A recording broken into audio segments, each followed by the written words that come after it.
Recently USA ने हमारे product पर, इंडियन प्रोडक्ट पर 50% तक टैरिफ लगा दिए थे।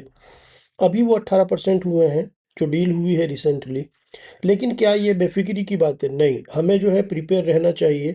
तो जिन एक्सपोर्टर्स को उससे इफ़ेक्ट हुआ था या अदर एक्सपोर्टर्स भी जिनको इफ़ेक्ट नहीं हुआ था, उन लोगों को क्या प्रिपरेशन करना चाहिए, इस वीडियो में हम वही डिस्कस करेंगे। और उन एक्सपोर्टर्स को किन कंट्रीज़ की तरफ अब रुख करना चाहिए, किन कंट्रीज़ की तरफ उनको जो है अपने प्रोडक्ट सेल करने के लिए जाना चाहिए, और उसके पीछे कैटेगरी कैसे बाउंड करती है कि आप पूरी दुनिया में अपना माल नहीं बेच सकते। जिस चीज़ का आप, जिन प्रोडक्ट को आप बनाते हैं, तो उनके लिए कुछ स्पेसिफिक मार्केट ही होते हैं। तो जो लोग यूएसए में सेल कर रहे थे, उनके लिए कौन सी कंट्रीज बेहतर रहेंगी, आज हम उस बारे में डिस्कस करेंगे। इंडिया में सिर्फ होम टेक्सटाइल, हैंडीक्राफ्ट और लेदर गुड्स के ही 15 से 20% इंडियन एक्सपोर्टर्स ने अपने ऑर्डर लूज किए हैं शुरू में ही, क्योंकि बायर को सेम प्रोडक्ट चाइना से सस्ता पड़ रहा था।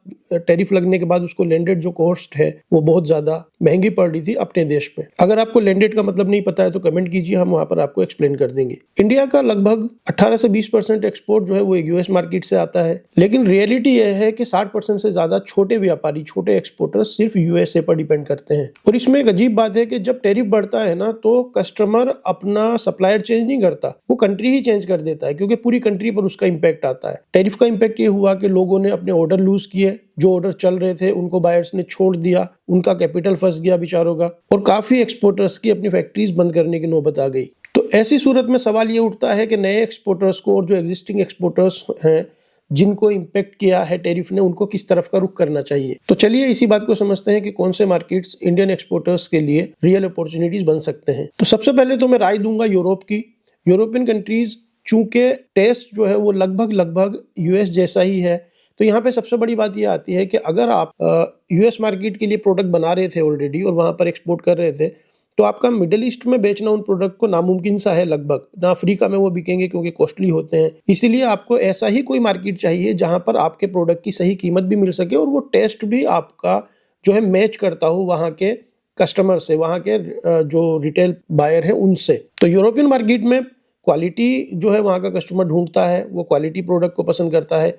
इंडियन प्रोडक्ट को वहाँ पहले से भी पसंद किया जाता है, लेकिन आजकल यूएसए में जैसे हमारा सही चल रहा था, तो यूरोप में चाइना का डोमिनेंस था मोस्टली। है तो यूएसए में भी, लेकिन यूरोप में भी काफी डोमिनेंस था। यूरोप में इस तरह के शौक कम आते हैं क्योंकि काफी सारी कंट्रीज हैं वो मिलकर के फैसले लेते हैं, तो इसलिए टैरिफ जैसा जो शौक यूएसए ने लिया है, इस तरह का जो है मसला कम आता है। सस्टेनेबल, इको फ्रेंडली और अच्छा प्राइस मिलता है इस तरह के प्रोडक्ट के लिए, और जो कि हम लोग हैंडीक्राफ्ट वगैरह के प्रोडक्ट बनाते हैं, तो यूरोप हमारे लिए ठीक ठाक मार्केट है। सेकंड पर मैं रखूंगा यूके को, क्योंकि यूके के साथ हमारी स्टेबल रिलेशनशिप है। अभी हमने उनके साथ एग्रीमेंट भी साइन किया है, जिससे वहां के बायर्स को काफी ड्यूटीज में बेनिफिट मिलेंगे बहुत सारी कैटेगरीज में। तो इंडियन एक्सपोर्टर के लिए वहां पर अपना माल सेल करना इजी रहेगा। और चूंकि मार्केट, फिर मैंने जैसे कहा कि यूएस जैसा ही टेस्ट है, और हमारे इंडियन प्रोडक्ट जो है वहां पर जो हम लोग यूएस कर रहे थे वो यूके में आराम से सेल हो जाएंगे।